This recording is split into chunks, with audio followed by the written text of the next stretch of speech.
Life was pretty perfect. I had a great job as a graphic designer, a charming suburban house with a white picket fence, and a wife, Emily, who was the envy of all my friends. We had the kind of marriage that made people roll their eyes in mock disgust at our nauseating displays of affection. Or so I thought. Our neighborhood was the epitome of suburban bliss. Block parties in the summer, holiday decorations that could rival any Hallmark movie, and neighbors who were just the right mix of friendly and nosy. Among them were the Johnsons, Mark and Sarah. Mark was the kind of guy who could sell ice to an Eskimo.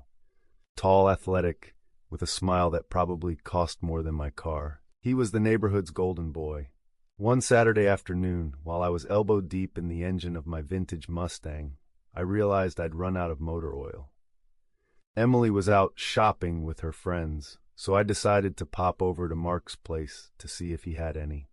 As I approached their garage, I heard muffled voices and giggles coming from inside. Being the nosy neighbor I was, I peeked through the slight gap in the garage door. There they were, Mark and Emily, locked in a passionate embrace that would make even a soap opera director say, "Cut! That's too much." My stomach did a triple somersault, and for a moment I wondered if I'd accidentally walked onto the set of some twisted reality show.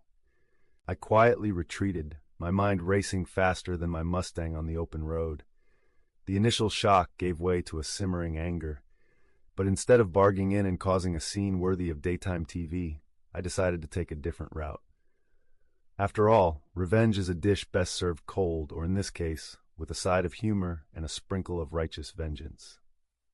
I spent the next few days playing the oblivious husband, all the while devising a plan so brilliant it would make Sherlock Holmes give a standing ovation. First, I needed to gather evidence, but not in the traditional sense. No hidden cameras or secret recordings. That was too cliché. I wanted something more creative. Emily was an aspiring influencer, perpetually glued to her phone, documenting every avocado toast and latte art she encountered. She lived for the gram, and her followers hung on her every filtered post. Mark, on the other hand, prided himself on his impeccable lawn and was in a never-ending competition with me for best yard in the neighborhood. A title I only cared about because it irked him when I won. One evening, I casually mentioned to Emily that I was thinking of starting a garden blog, combining her love for social media with my interest in gardening. Her eyes lit up faster than our overly ambitious Christmas lights. She saw an opportunity to increase her follower count and jumped on board immediately. "Great idea, we can call it Garden of Edens," she exclaimed. "Perfect," I said with a smile that hid my true intentions. Over the next few weeks, we became the picture-perfect couple again, documenting our gardening adventures. Little did she know, I was setting the stage for my grand plan. I suggested we host a neighborhood garden tour, showcasing the best yards and gardens. Emily loved the idea, seeing it as a way to boost her online presence. We pitched the idea at the next homeowners association meeting, and everyone was on board, especially Mark. He couldn't resist an opportunity to flaunt his meticulously manicured lawn. As the date approached, I secretly planted rare and exotic flowers in Mark's garden, ones that were beautiful but invasive. I had a friend at the local botanical garden who owed me a favor and provided the plants, warning me of their aggressive nature. I assured him they were for experimental purposes. On the day of the garden tour, Mark's yard was the star attraction.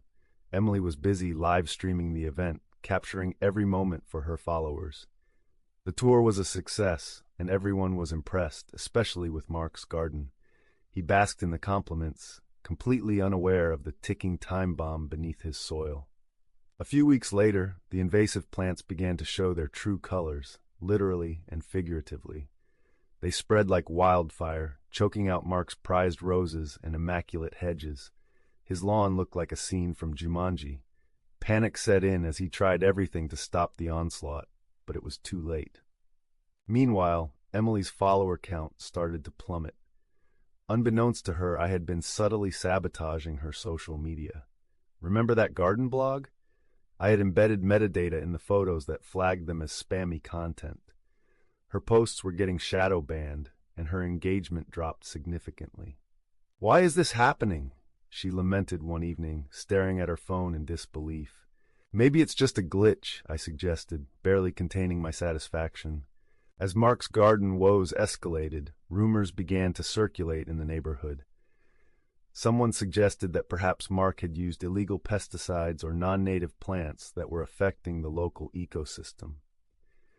The homeowners association was not pleased. An emergency meeting was called, and Mark was held responsible for violating community guidelines. Facing hefty fines and the wrath of the neighborhood, Mark was forced to uproot his entire garden, a devastating blow to his ego and his wallet. His reputation took a hit, and he became the subject of whispered conversations and disapproving glances. Emily's situation wasn't any better.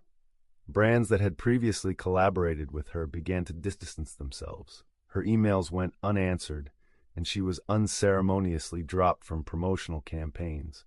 Her dream of becoming a social media influencer was crumbling faster than a gluten-free cookie.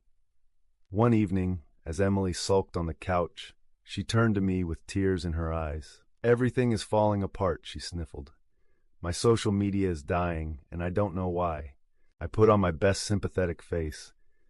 "Maybe it's a sign to take a break," I suggested. "Focus on real life for a while."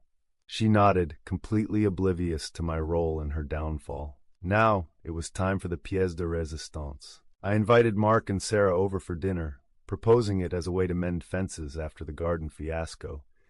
Sarah accepted enthusiastically, perhaps hoping to lift Mark's spirits.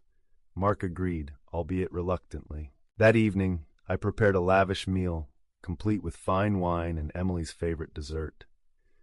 The atmosphere was cordial but tense, with undercurrents that only I fully understood. Halfway through dinner, I feigned a casual tone. "You know, it's funny how life throws curveballs at us," I mused. Mark raised an eyebrow. "What do you mean?" "Well, take your garden, for example," I continued. "One minute it's the talk of the town, the next it's causing ecological chaos."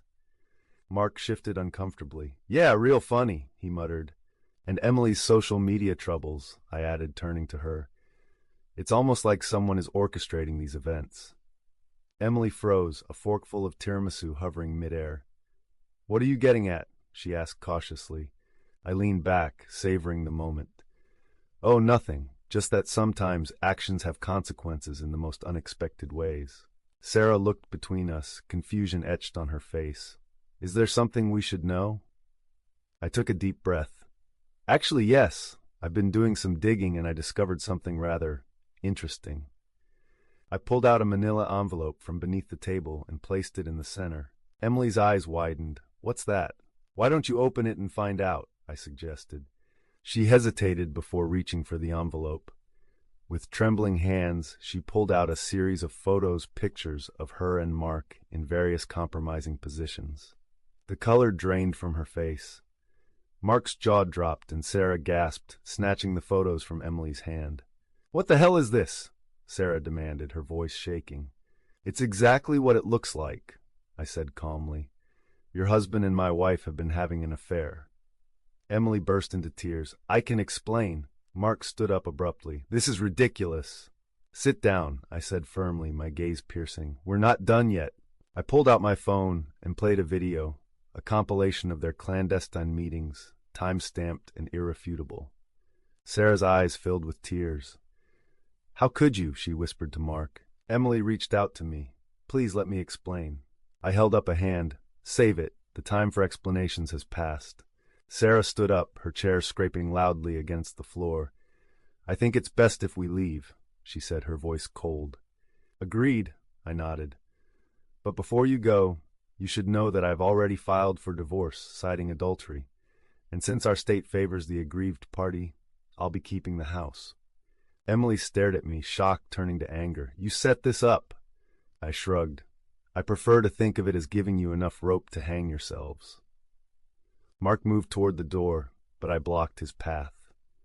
"One more thing," I said. "You might want to check your bank accounts." He frowned. "What did you do?" I smirked. "Let's just say that investing in invasive species isn't the only bad financial decision you've made lately." Sarah looked at me, realization dawning. You didn't. Oh, but I did, I replied. Mark's so-called investments? They were funneled into a business opportunity that doesn't exist. You might want to consult a lawyer. Mark lunged at me, but I sidestepped easily. Careful now, I warned. Assault won't help your case. Emily collapsed into a chair, sobbing uncontrollably. Why? Why would you do this?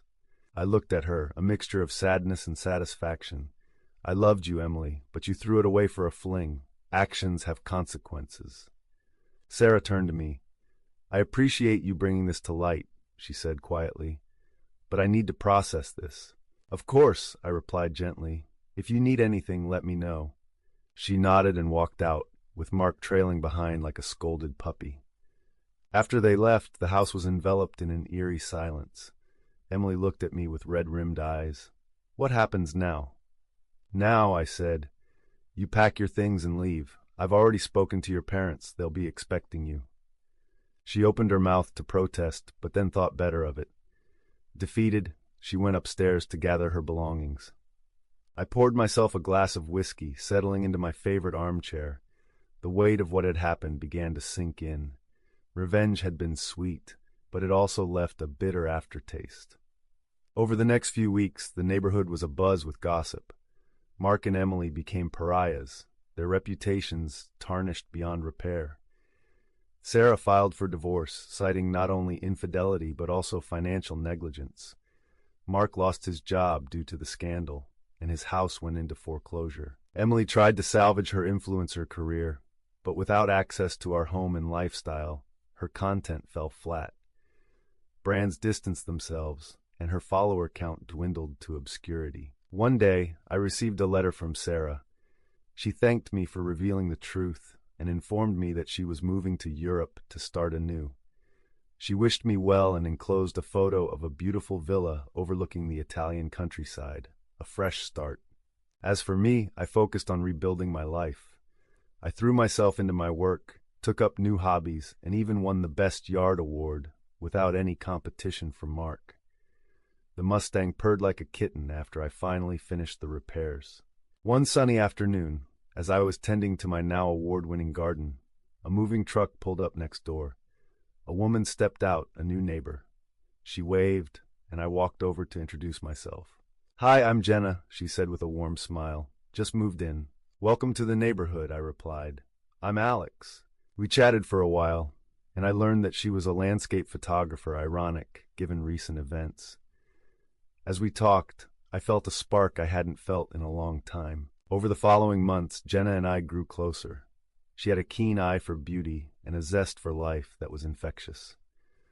One evening, as we sat on my porch watching the sunset, she turned to me. You know, there's something different about you, she said teasingly. Oh, do tell, I laughed. You have this air of someone who's seen it all but isn't jaded by it. I shrugged. Let's just say I've learned that life has a funny way of working out. She smiled, resting her head on my shoulder. I like that. As I looked out over the garden, now bathed in the golden hues of dusk, I realized that she was right. Despite everything, I wasn't bitter. In fact, I felt lighter than I had in years. Emily once tried to reach out, sending a long email filled with apologies and regrets. I read it but didn't respond. Some doors are better left closed. One day, I received a package, a small box with no return address. Inside was a single key and a note that read, "For new beginnings." It was from Sarah. The key belonged to the Italian villa in the photo she had sent. She was offering me a place to start fresh if I ever needed it. I showed the key to Jenna, explaining the story. She looked at me thoughtfully. Ever considered moving to Europe? She asked. I grinned. Well, I do have a thing for Italian wine. She laughed. Maybe we could go check it out sometime. Maybe we could, I agreed. As we sat there, the future seemed full of possibilities. I had turned a painful betrayal into an opportunity for growth, all while serving a dish of revenge that was both satisfying and, admittedly, a tad theatrical. But hey, life's too short for cliches. In the end, I learned that while revenge might offer temporary satisfaction, true happiness comes from letting go and embracing new beginnings. And perhaps a little poetic justice along the way doesn't hurt either. So here's to unexpected twists, clever plans, and the winding roads that lead us to where we're meant to be. Who knows? Maybe the next chapter will involve a villa overlooking the Italian countryside and a love that's built on trust and shared sunsets. But that's a story for another day.